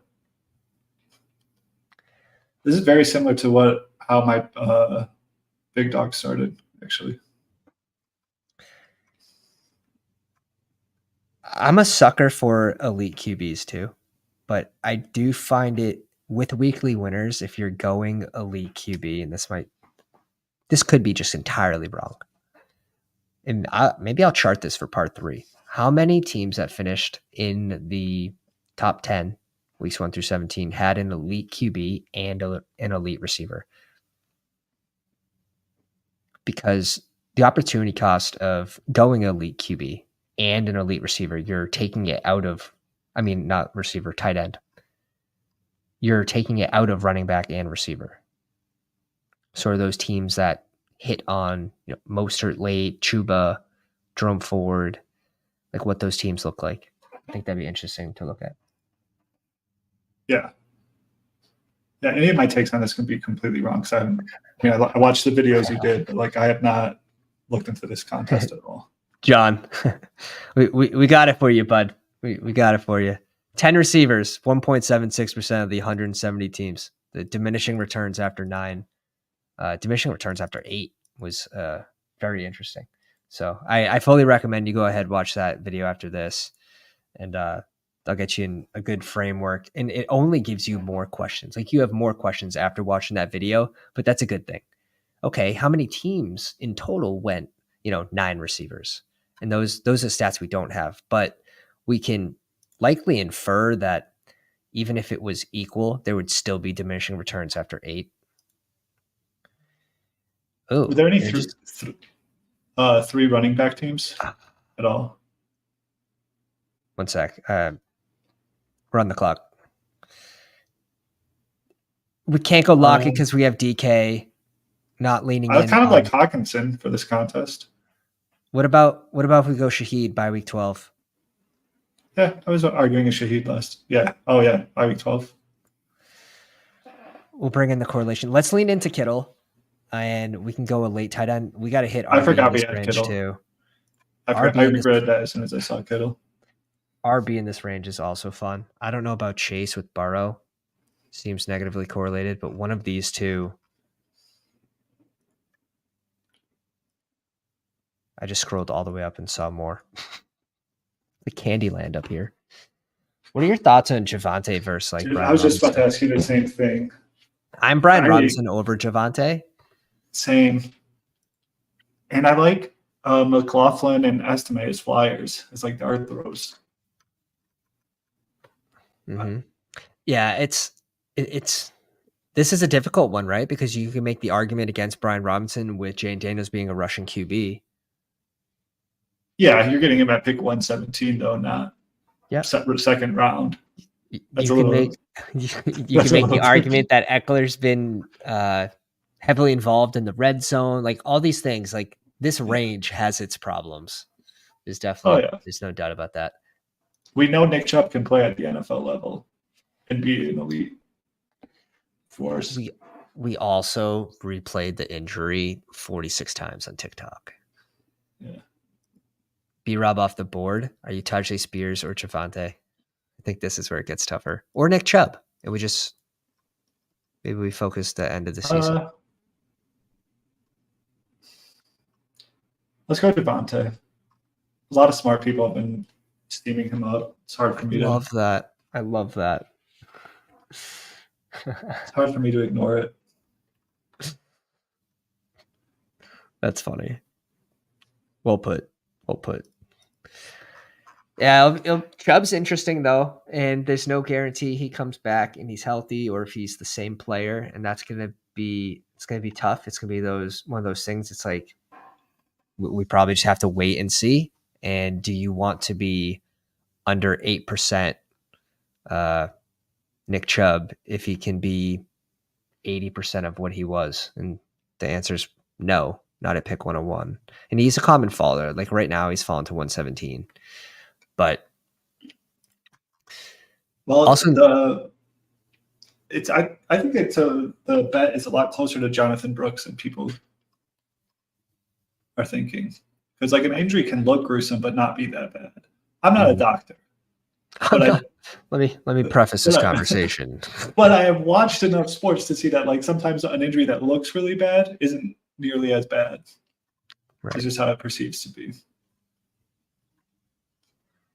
And he's come back from this injury before, so yeah. Right, which I don't know if that's a good thing or a bad thing. I don't know if that's a good thing or a bad thing. All right, we can bring in our second QB in Cousins. We're already giving up week 12, so we'll have 2 QBs for all 16 weeks besides week 12. So that's an interesting click in this range. Where's the Pitts team?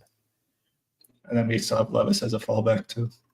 Yeah, he could go here. Right, exactly. Because we're only going 2 QBs with this one.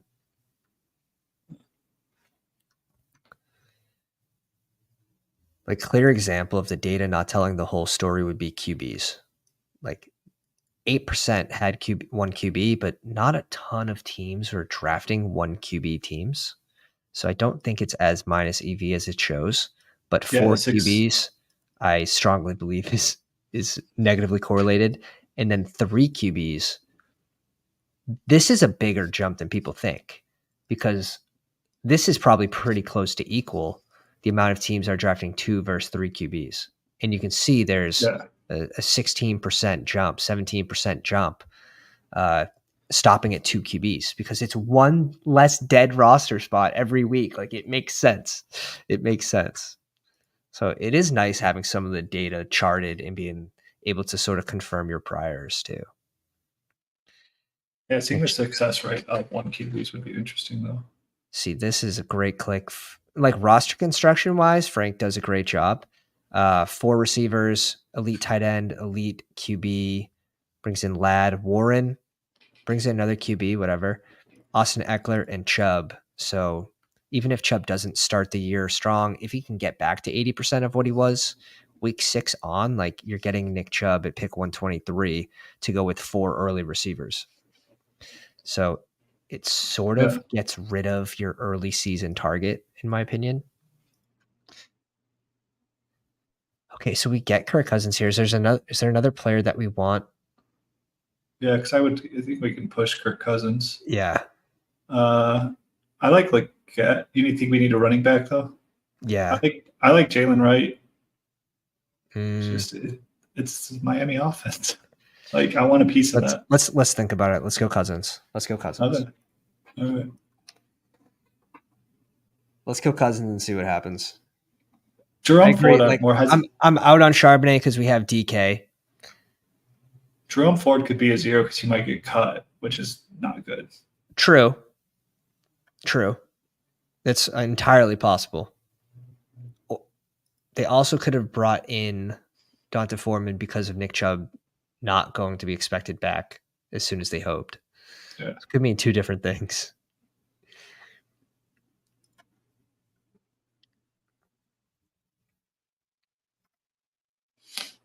This range is disgusting. I just think it's a cheap way to get close to or to get access to the Miami offense is Jalen Wright. Yeah. I'm good with it. It needs an injury to hit, in my opinion. But I'm good with it. Yeah, but like it doesn't need to be a season-long injury. Most running backs are missing 1 or 2 games. Are you Lloyd over Wright? For like season-long? Yeah, absolutely. For who can spike, I think I'd probably take Wright. Draft like you right. All right. No pun intended. All right. Breece Hall, Etienne, Javonte, and Jalen Wright. So this team's going to end up a 2-6-8-2. Love that build. That's somebody was covering that, saying like, "Oh, that was the optimal build." Yeah, it was us. 2-6-8-2, 13.5%. 2-6-7-3, 10%. 3-5-7-3, 10.5.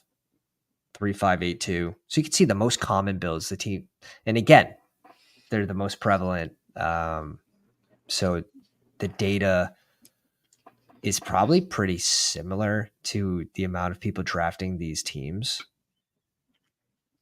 2-5-9-2. These are just like the more common builds.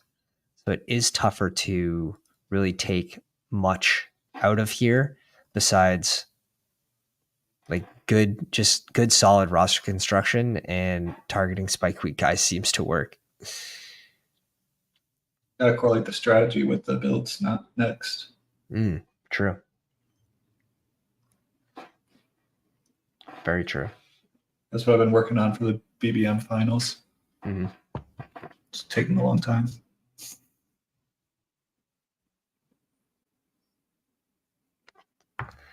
Ten picks away.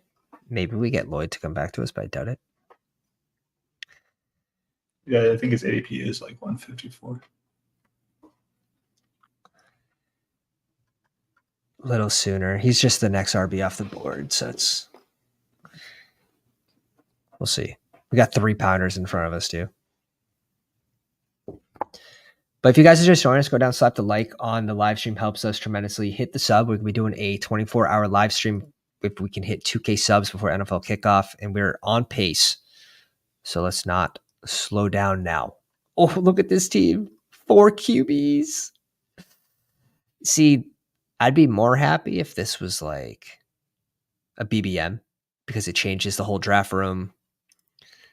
In this, it's just one of those 186,000 teams that are dead. You know, this guy paid for 0.001% of the rake. Luckily, there's a lot of those people, though. That's the good thing. Is like people that pay the rake, you can basically consider the rake almost paid for in a way in this contest. Versus like getting pod luck when you join a BBM in that first room. You might have no dead teams, right? In this, it's the whole community is drafting against each other week 1. I've got a dead team in the big dog that I'm ecstatic about. Wait, what? Oh, in your draft room. In my draft room right now, yeah. Nice. He went like... that feels good. it feels great. I pick right after him too. Was he stealing values though? Because that could be annoying.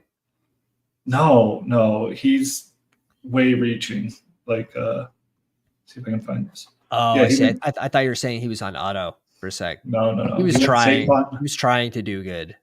Yeah, he went Saquon in round 1, and then Derrick Henry in round 2. Okay, double RB start. Not dead yet.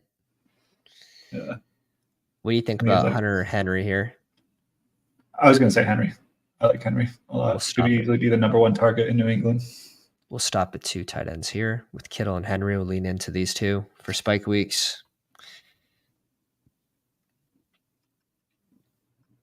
And then my next suggestion is something similar to what we did in the last draft, but it's a little bit riskier. See, this is the point where I don't mind bringing in a double stack because the price is so cheap. A little more expensive than last time, but yeah, I like the. It's cheaper. It's cheaper than the T Higgs Chase combo. Yeah. So bring in Burton here.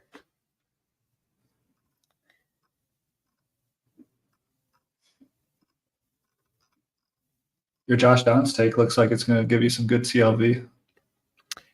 Has he been rising? He's getting steamed up by like a lot of the community, so he will be rising. Great. Yeah, I think he's my number. Yeah. He's my number 1 drafted player right now, post NFL draft. 38%. See, like that's not even that high. I feel like some people just really lean in and just will draft a player 75% plus of the time, and I can't. I take the whole team into account. Yeah, I can't do that. I've been doing more process of elimination this year, so I'll probably end up with around 25%. It's my highest owned, but I'll have a lot of zeros. I'm going to have a lot of zeros this year. And another way to think about it too, that I try to do now, I'm trying to target risers, or I'm trying to target people that I think are mispriced. He's in that tier, but how confident are you that a player outscores the other 11 players in that round or in that tier? It's like, how confident are you? 30%? Then why do you have 70%? Right? Because you're saying that you're 70% sure that this player is going to outspike everyone else in that range week 17 in a single game slate. Now, they could just be a good advance rate piece. And in that, I 100% agree. And sometimes you have to lean into those takes too. But earlier the rounds, the less I suggest that. Later the rounds, you'll see a lot of my exposures start to have its curve and do and lean into those takes even heavier. But I still have limits. Yeah, I do have a couple guys that go pretty early that I have a high percentage of, but for the most part, that tends to be true with mine as well. Dude, the Buck you reach, huh? Little 20 pick reach on Buck. I don't hate it. Yeah, I think I have him. I think I have him ranked in this range, so I can't say anything negative about it. Just that he should have let us grab him. Bucky's my highest owned player right now. Oh shit! Yeah, he seems like he's just in one of the better rookie running back situations right now. Yeah, a lot of them got shit landing spots. Gibson at 171. Frank has his man. Frank, we'll send you a Patriots jersey this year. Super fit. If I'm taking 0% of the person above him, I'm going to take a lot of. So same thing with Kendrick Miller. Got it. Here I don't know about you, but Rashawn seems good. Even Keaton Mitchell if he falls. These are two players I don't mind clicking. I don't know if you have a price on Vidal, but 178. It's about 19 picks after ADP. Yeah, I feel like that's a fine dart though. If you're getting him in 178, especially in this contest, well. Yeah, that's basically where I would take him, but I'm also okay with just going Rashawn here. You cool with that? Let's go Rashawn. I know you like Rashawn. Yeah, let's go with him. You've convinced me to click him a little bit more. I've been clicking a lot of Herbert, but oh god, here we go. See, that's one like I'm not super confident on though. Like Rashawn that's and why I was Herbert are like there's a case for both of them. I just think the case for Rashawn is he might have a little more. And this is a best ball mania take. He might have a little more floor just because of his receiving role, and he may be able to work in a red zone role. Yeah, and there's a world where they both hit, where one of them gets moved. Wabi in the house, staying sharp as always.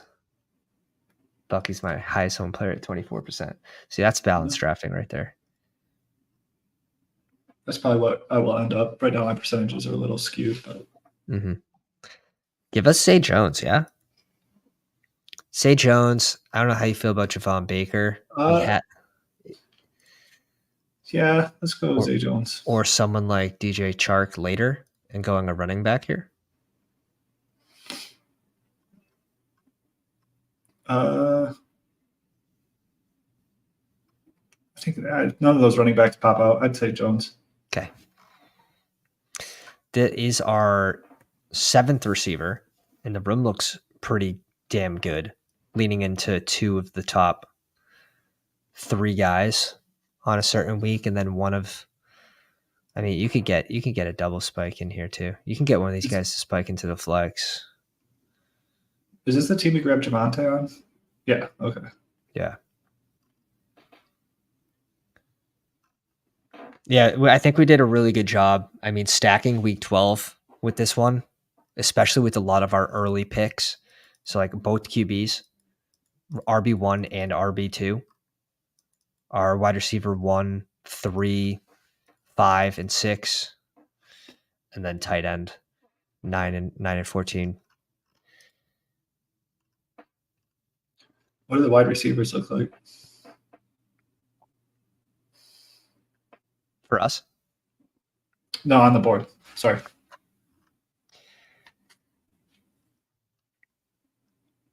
I don't mind a super late Rondell Moore. I don't know how you feel. I was looking at Jalen Hyatt.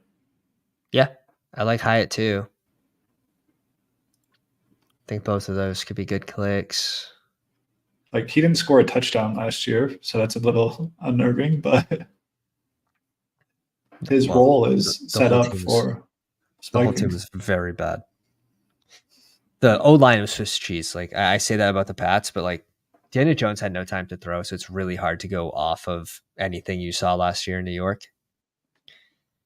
And I am probably the last person that would advocate normally for the Giants outside of fantasy football. We don't take those thoughts into consideration. I think you have to put DJ Chark at the top of this list, though, if he's still there.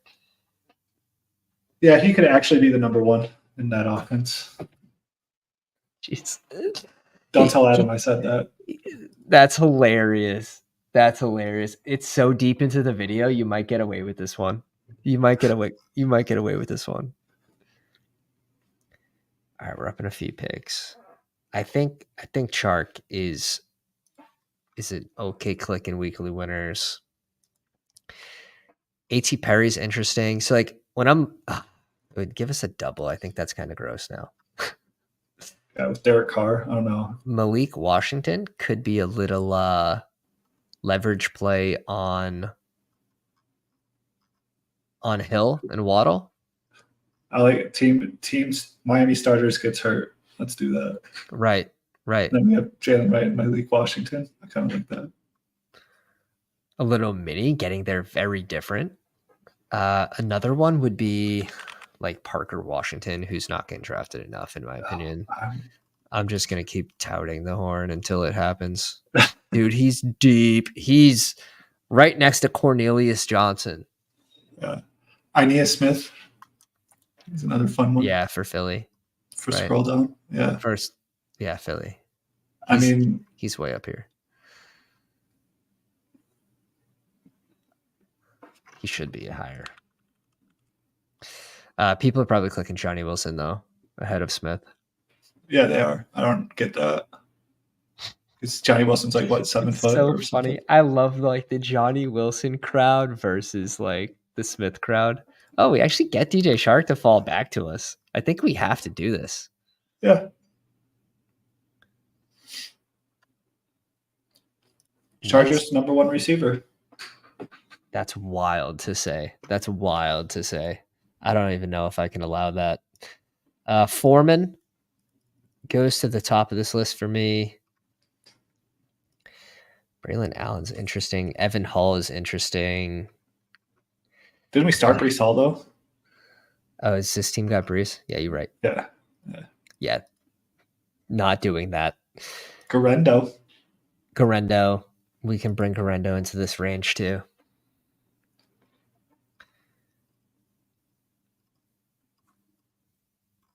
Oh shit. All right, we'll just grab Foreman. We didn't go Nick Chubb too. Just double check. It's gonna be our only Cleveland piece as well. Could be pretty nice.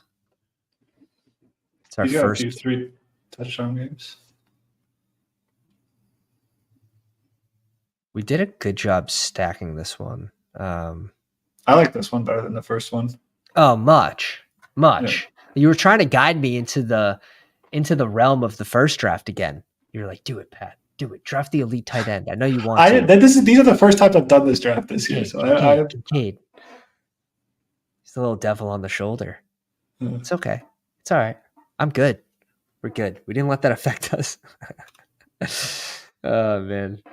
This team, this is one that I really like. Joe Burrow and Cousins. We have 2 bye week 14 players. Be better if it's less. Again, it's a heavy week, so if you can somehow get away with like not drafting, having 17 or 18 available players for the heaviest bye week is just another interesting strategy, while also trying to stack your bye weeks. So it's always nice to add like multiple strategies in these drafts, and it's really hard to say like something is right or wrong too. Yeah. It's just the ultimate like lean into your takes contest and draft for the ceiling. Have you drafted for a specific week yet? No, not yet. And I will at some point. I want to look into I have to look at all the weeks and see if there is a massive edge in a certain week and what is that edge. And then are other teams going to be focusing that same game or those same set of games? Because it can't just be one game. We know overstacking is negatively correlated in a contest where 186,000 teams make lineups. So it can't be overstacked. All right, let's have a peek. What do you say? At Logan's team at 2. A-Rich and Rogers.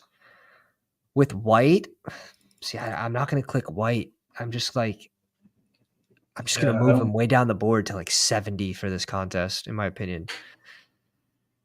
With White, Mostert, Stevenson, Chase Brown, Lloyd. I like every single pick after it.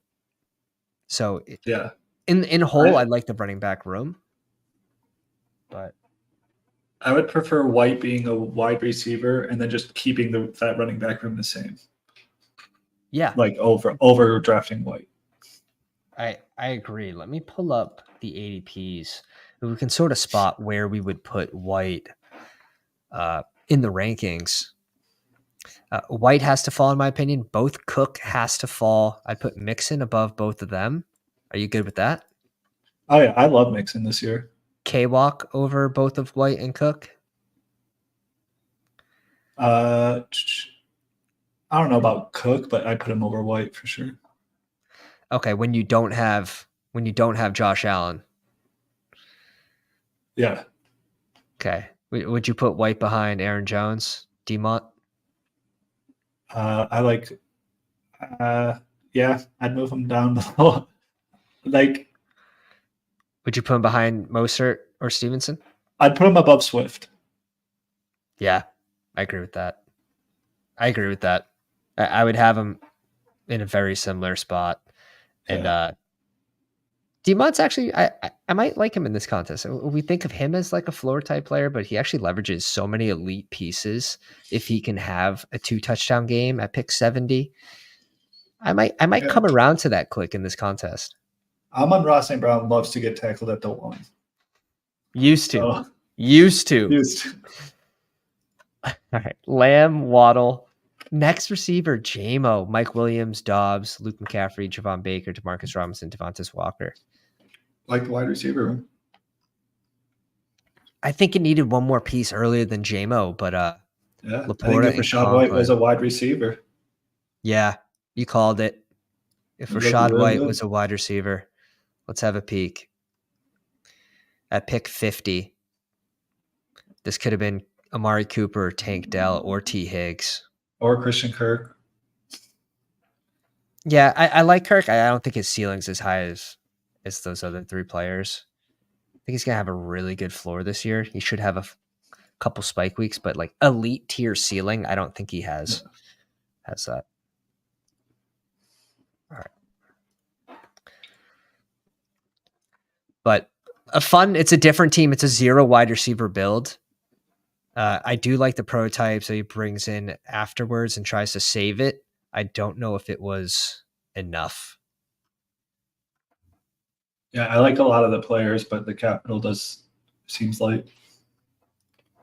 He did say he was building a funky one. He wasn't kidding. Frank in the 3 spot with Kyler and Tua. I'm okay with this capital. Let's see what he did at other places. Warren, Eckler, Chubb, Ray Davis, Antonio Gibson, Isaac Grendo. Chubb at 123 is nice. Eckler at 118. Like, these are prices that are more palatable and maybe targeting the end of the season here with the Chubb click. Yeah, it brings in a couple of rookies. Quentin Johnson.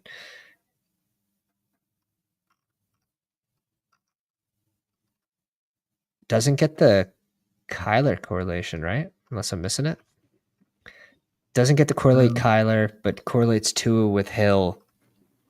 Yeah, I think in hindsight, Herbert looks better with this team than Kyler. Yeah. Obviously, like, you have to take Kyler way before Herbert. You don't know you're going to get Ladd in. Yeah. I'm curious on the Kyler click. I'm probably only clicking him when I get Marvin Harrison or Trey McBride. Other than that, I'm probably going to fade him more times than not. And he might just be okay with this based on price, saying, okay, if it's one week, one the other, like, I'm okay with that. With these 4, like, super elite, probably leaning into receiver here with this team for a flex. But I like it. A.T. Perry, Leggett. So brings in a few rookies, brings in someone like even Ray Davis, brings in Nick Chubb. Could be a stronger team towards the back half of the season. Yeah, I don't really have a problem with anything here. Yeah. He wants two of these RBs, and then likely it's got to be 4 receivers, going 5 receivers through 75. Go Vikes in the 5 spot with Lamar and Baker Mayfield. See, I like combos like this. You go elite QB, you go super late QB, and Vikes gets Baker at 197. 190, 40 picks after ADP. So it's basically free. H.M. Brooks, Tajay Spears, Blake Corum, Rico Dowdle, and Elijah Mitchell. Chase, DJ Moore, Reed Odunze, JSN, Josh Downs, Ricky Pearsall, Marvin Mims, Jillian McMillan, and then Mark Andrews. Again, with like the double stacking, like I think that's expensive capital. Like, I like the team a lot. I love the players. But when you go DJ Moore and Odunze, that's just a lot of capital into the Bears when you don't have Caleb Williams. Right. It's that, but it's tough. When you have 2 receivers in the same offense, you're betting against one another, especially like with this type of capital. This is very big capital. There's other people that are going to spike in that range. So like when you draft Odunze, you're betting against DJ Moore in a way, because Odunze has to get there too. And how does Odunze get there and DJ Moore? It's more thin. Now, it's the Lamar effect. Like, I don't mind having a double stack on another team with an elite rushing QB. Well, he was doing what you were talking about last round, like the Miami doubles that worked, but Lamar was the number one quarterback. I like how at least this team has like a ton of rookies, spike week players, and maybe focusing, like with Brooks especially, like maybe focusing a back second half of the season with this sort of team. But I know Go Vikes also, I think, likes to do the one QB or one tight end. The thing with that is like tight ends, you could have tight end 19 be tight end 2 1 week. It's you get pretty good value from late tight ends, in my opinion. Like a Jonnu Smith, just someone random. It's going to give you so many more options every single week. Same thing with QB. Like this costs nothing, and now you get a second roster from it, right? You literally get a Baker Mayfield roster, and so I think this was really smart. Even though they didn't have Mike Evans or Godwin, it's probably going to take some random like Baker Mayfield one rushing touchdown. Well, he's got Jalen McMillan though. Right, but is McMillan going to go off for like 184 and 2 touchdowns? Like probably not. It's going to take, in my opinion, like Mayfield like spreading the ball, McMillan getting a nice spike week, and Mayfield like falling in the end zone or on some trick play. But yeah, I would have liked to maybe Geno Smith with JSN. Like the earlier the receiver capital I spend on them, like the more I try to bring in that second QB. But there wasn't a ton of good options because all these QBs go off early.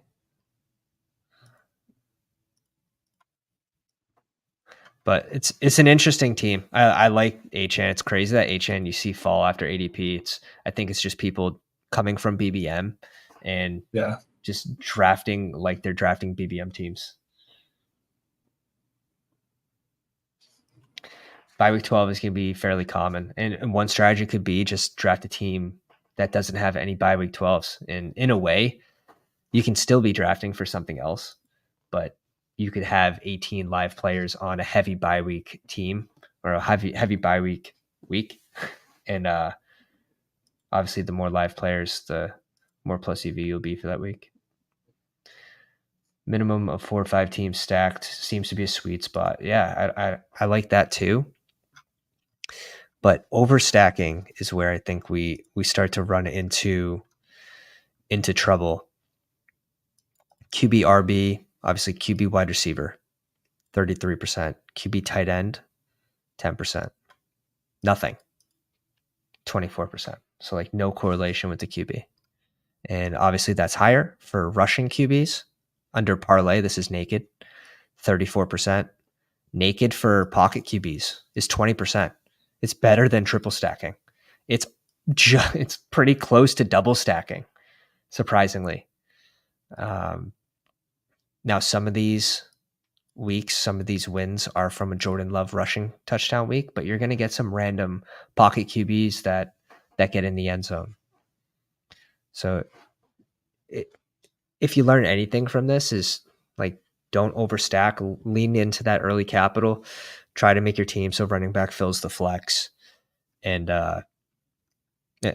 maybe don't go too heavy on wide receivers after 8, especially after 9, and 2 to 3 tight ends seems to be the sweet spot. I was surprised that this number didn't drop off. Right. So like it did with QBs, there's a negative correlation. I'm surprised this one didn't drop off at least a little bit. And of course, these numbers aren't completely sticky from year to year. But part of the reason potentially is because 2 tight ends can spike into the lineup where only 1 QB can. That's the only thing I can think of. Yeah. So just sort of. Also, I think it's a late tight end can a lot of times save an otherwise perfect team. Yeah, definitely. Dude, there was a team that drafted a solo Chigakonkawo team, and it won first place.